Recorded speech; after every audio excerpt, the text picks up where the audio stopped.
हाँ जी दोस्तों, स्वागत है ਤੁਹਾਡਾ ਆਪਣੇ ਚੈਨਲ PSC BTech ਤੇ ਜਮਾਤ 9ਵੀਂ ਦਾ ਜੋ ਹੈ ਆਪਾਂ ਤੁਹਾਡੇ ਲਈ ਪ੍ਰੀ ਬੋਰਡ ਪ੍ਰੀਖਿਆਵਾਂ 2025 ਦਾ ਹਿੰਦੀ ਦਾ ਪੇਪਰ ਲੈ ਕੇ ਆ ਚੁੱਕੇ ਆ। ਪੂਰਾ ਜੋ ਹੈ ਸੋਲਵ ਤੇ ਫੁੱਲੀ ਸੋਲਵ ਪੇਪਰ ਤੁਹਾਨੂੰ ਕਰਾਵਾਂਗੇ। ਪੂਰੇ ਪੇਪਰ ਦੀ ਤਿਆਰੀ ਤੇ ਬਿਨਾਂ ਕਿਸੇ ਦੇਰ ਦੇ ਵੀਡੀਓ ਨੂੰ ਸਟਾਰਟ ਕਰਦੇ ਹਾਂ।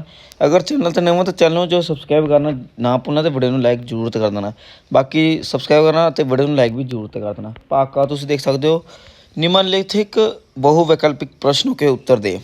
पहला प्रश्न, मौखिक भाषा की आधारभूत इकाई की क्या है? ध्वनि। तो उसमें निम्नलिखित में से रोमन लिपि में लिखी जाने वाली भाषा का नाम लिखिए। फ्रेंच।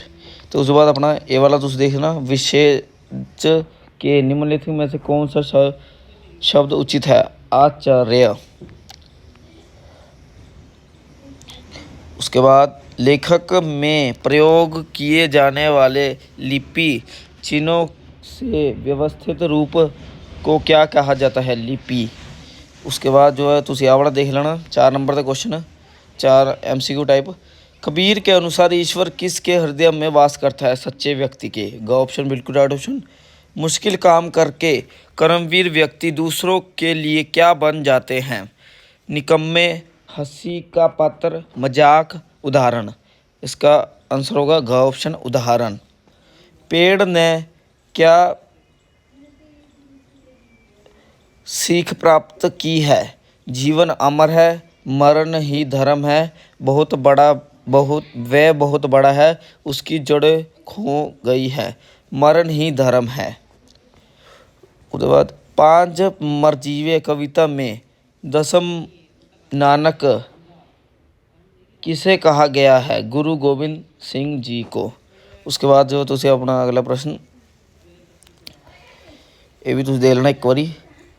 ये पूरा जो 4 अंक के होंगे तो जो इनू पढ़ के जो तुम उत्तर देने होंगे। पद्यांश में किसके फूल सचित होने की बात कही गई है? रानी लक्ष्मीबाई के। उसके बाद वीरवाला अंत तक किसके खिलाफ लड़ती हुई शहीद हुई? अंग्रेजों के। पद्यांश में स्मृतिशाला शब्द का पर्यायवाची शब्द कौन सा है? पाठशाला, यादगार, उदाहरण ते अजायब घर। पद्यांश में आहुति शब्द का क्या अर्थ है? बलिदान। निम्नलिखित के बहुवैकल्पिक प्रश्नों के उत्तर दे। मुहावरा अकल चकराना का क्या अर्थ है? कुछ समझ में ना आना। ऑप्शन।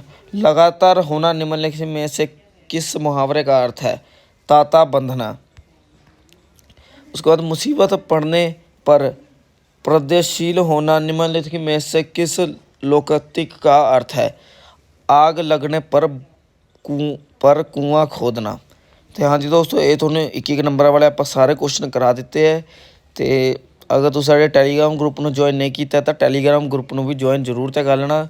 बाकी हुण आप अगले प्रश्न तो चलते अपने। तो हाँ जी, ये तुसी जो है पहला तुसी आ पैरा जो पढ़ लेना चंगी तरह।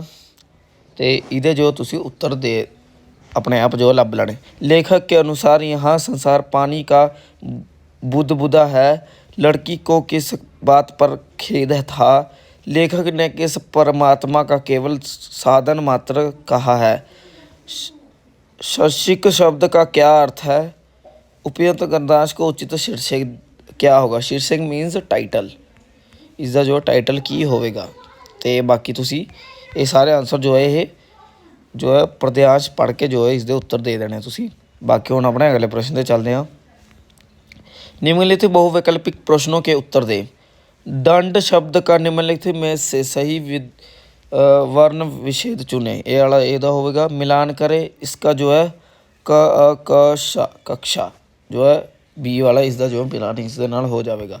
उसके बाद अपना अगला तत्सम शब्द अग्नि का तत्व शब्द होगा आग।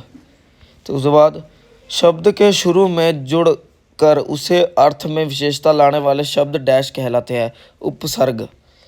मूल शब्द अपेक्षित का सही प्रत्यय क्या है? अपशेकता। ये वाला जो तो इसे राइट ऑप्शन। उसके बाद 6वें का जो है ये होगा। उसके बाद अपना ये वाले प्रश्न आ गए। इन्होंने कोई 2 मौके में इन्होंने चारा का जो है तुसी देना है।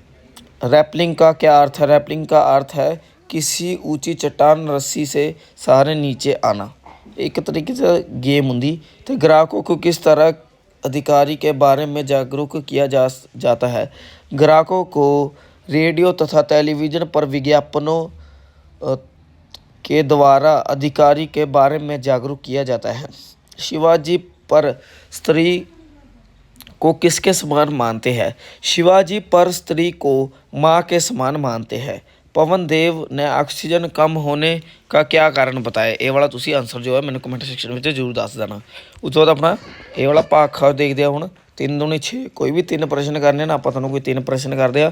पहला तुहानूं जो है प्रश्न पढ़ के दस दिए। नीरू की माँ उसे घर के काम करने को क्यों रोकती थी? नैरोबी के अस्पताल से आए पत्र को पढ़कर पत्री परेशान क्यों हो गई? शाम को चिड़िया लेखक के कमरे में कैसे पधार जाती है? नशा करने से कौन कौन सी भयंकर बीमारियां होती है? वन किस प्रकार हमारे लिए लाभकारी है? इन्हां दे जो तुहानूं उत्तर कराने हुण आपां। ते चैनल को सब्सक्राइब जरूर कर लेना। I hope. हाँ जी। नशा करने से कौन कौन सी भयंकर बीमारियां होती है? नशा करने से वातस्फीति, फेफड़े का कैंसर, हेपेटाइटिस बी और एच आई वी जैसे एड्स आदि भयंकर बीमारियां होती है। तो हाँ जी दोस्तों, इस बाद अपना अगला प्रश्न चलते हैं हूँ।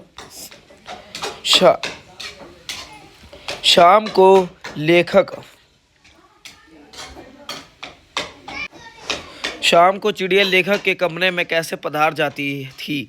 शाम को देर तक लेखक के कमरे का दरवाज़ा खुला रहता था।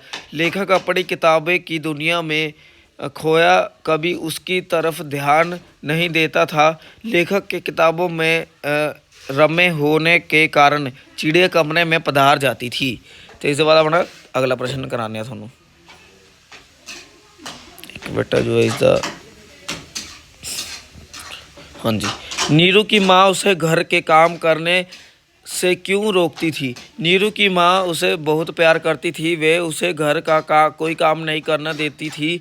वे नीरू से कहती थी कि तू ऐसे छोटे मोटे काम करने के लिए नहीं बनी, तू पढ़ाई लिखाई किया कर। ऐसे काम तो हम जैसे अनपढ़ औरतें के हैं। तुम्हारे हाथ तो इतने सुंदर है, तुम्हारी उंगलियां ककड़ी की तरह कोमल है। इन 5 उंगलियों में 5 अंगूठियाँ डालूंगी। तो ये जो है आप थोड़ा 3 प्रश्न करा देते हैं। इस बाद थोड़ा अपने अगले प्रश्न से चलते हैं। हाँ जी। तो हाँ जी आ वाला करा देते हैं आप थोड़ा 3 प्रश्न। उस बाद अपने अगले पैरे से चलते हैं। हाँ जी, ये वाले प्रश्न भी थोड़ा एक बार करा देने। तो पूरा पेपर जो सोल्व करावेंगे बिल्कुल तसल्ली नाल तुसीं पेपर नूं जो है रीड करना। तो बहुत ज़्यादा इंपोर्टेंट पेपर है, बहुत सारे क्वेश्चन इंपोर्टेंट है। तो होर जे साडे कोल कोई पेपर आएगा तो आप तुहानूं जो है पूरा सोल्व करके अपलोड कर देवांगे। पंच परमेश्वर कहानी का उद्देश्य क्या है? नींव की ईंट पाठ के आधार पर बताएं कि समाज की आधारशिला क्या होती है? आशुतोष के किन कथनों और कायरों के संकेत मिलता है कि उसने पंजेब नहीं चुराई थी? आपके शहीद मदन लाल ढींगरा के जीवन से क्या प्रेरणा मिलती है? शिवाजी का सच्चा स्वरूप एकांकी के आधार पर शिवाजी का चरित्र चित्रण कीजिए। हाँ जी दोस्तों, हुण तुहानूं आपां होर क्वेश्चन भी कराने आ।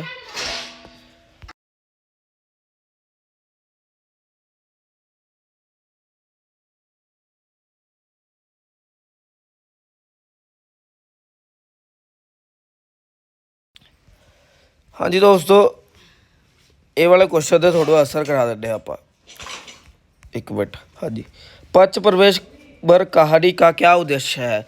पंच परमेश्वर कहानी का उद्देश्य है कि मानव जीवन में अनेक समस्याएं आती है और उनका हल भी मानव अपनी बुद्धि से करता है। पंचों के में परमेश्वर का निवास होता है। न्याय करते समय मित्र या दुश्मन नहीं देखा जाता, ना ही अपना पराया देखा जाता है। उस वक्त केवल सच का साथ दिया जाता है। पंचों की वाणी और फैसला परमेश्वर की वाणी और फैसला होता है। यही पंच परमेश्वर कहानी का उद्देश्य है। तो उस बाद नींव की ईंट पाठ के आधार पर बताएं कि समाज की आधारशिला क्या होती है। शहादत और मौन मूक समाज की आधारशिला होती है। जिस शहादत को समाज में ख्याति तथा जिस बलिदान को अधिक प्रसिद्धि मिल जाती है, वह समाज की आधारशिला नहीं होती। वह तो केवल मात्र इमारत का कुंगरा तथा मंदिर के कलश के बनने के समान होती है। वे नींव की ईंट नहीं होती। वास्तव में समाज का आधारशिला वही लोग बनते हैं जो चुपचाप और गोपनीय तौर पर अपना बलिदान और त्याग कर देते हैं और जिनको कोई नहीं जानता। उसके बाद आशुतोष के किन कथनों और कार्यों के से संकेत मिलता है कि उसने पजेब नहीं चुराई। आशुतोष के नीचे दिए कथनों तथा कार्यों से संकेत मिलता है कि जी दोस्तों आ देख सकते हो तुसी। जब आशुतोष के पिता ने उसकी माँ से पूछा था कि उसने आशुतोष से पूछा तो माँ ने कहा हाँ, वे तो खुद आप उसकी ट्रंक के बॉक्स के नीचे घुस कर ढूंढने में उसकी सहायता कर रहा था। पिता के साथ आशुतोष कमरे पंजेब ढूंढने में मदद करता है। छूने के पास जाने से इनकार करता है। पूछने पर पंजेब के बारे में कभी हाँ कभी ना में उत्तर देता है। तो हाँ जी दोस्तों, इसके बाद अपने अगले प्रश्न से चलते हैं। ये थोड़ा करा दिते आप तिने प्रश्न। आई होप तुम चंगी तरह जो कर ले होंगे। इसके बाद हाँ जी, पंजाब यूनीवर्सिटी चंडीगढ़ विच है। इन्होंने जो आप हिंदी में कन्वर्ट करना है। दिवाली कत्तक की मੱਸਿਆ की रात को मनाई जाती है। इतिहासिक स्थानों की यात्रा नाल साडे ज्ञान विच वाधा होंदा है। तो इन्हां जेड़े भी जिन्ने भी थोनों इन्हां एक मिनट इन्हां 8 विचों आपां तुहानूं कोई भी जो करा देवांगे 5 ते तुसीं देख लेना, बाकी मिला लेना अपने हिसाब नाल किहड़े कराए हैं तुहानूं ते करा दिंदे आ तुहानूं। हाँ जी, पंजाब यूनिवर्सिटी चंडीगढ़ में है। दिवाली कत्तक मास की रात को मनाई जाती है। स्कूल के साथ साथ घर में भी साफ सफाई बहुत ज़रूरी है। मधुरता और विनम्रता सभी गुणों का सार है। जनसंख्या बढ़ने के साथ साथ बेरोजगारी भी बढ़ रही है।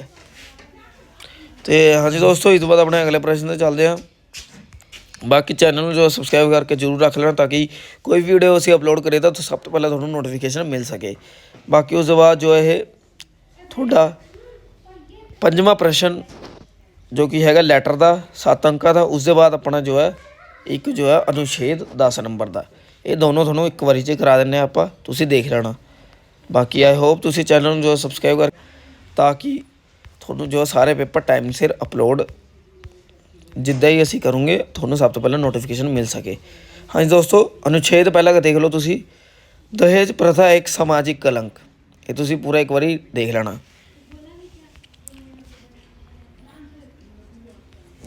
तो ये भी है इस दे नाल ये थोड़ी ग्रामर की बुक में अवेलेबल होएगा, उत्थे जाके तुसीं चैकआउट जरूर कर लेना। बाकी उस बाद अनुच्छेद भी, उसके बाद पत्र। अपनी सहेली को सर्दियों की छुट्टियों में अपने घर बुलाने का निमंत्रण पत्र। पहले तुसीं एड्रैस लिख देना, मिति लिख देनी, तो उसके बाद प्री सहेली अपने सहेली के बारे में जो भी तुसीं इत्थे लिखना है तो इस लिख के आखिर में तुसीं इस तरीके ना तुम्हारी प्रतीक्षा में तुम्हारी प्यारी सहेली सर्वजीत। तो हाँ जी दोस्तों, यही से जमात 9वीं का जो है हिंदी का प्री बोर्ड का पेपर पूरा थोनों आपां सोल्व करा दिता है। कोई भी डाउट होगा तो कमेंट सैक्शन में जरूर पूछना। बाकी वीडियो अच्छी लगी तो वीडियो को कर दो लाइक, चैनल को कर दो सबसक्राइब।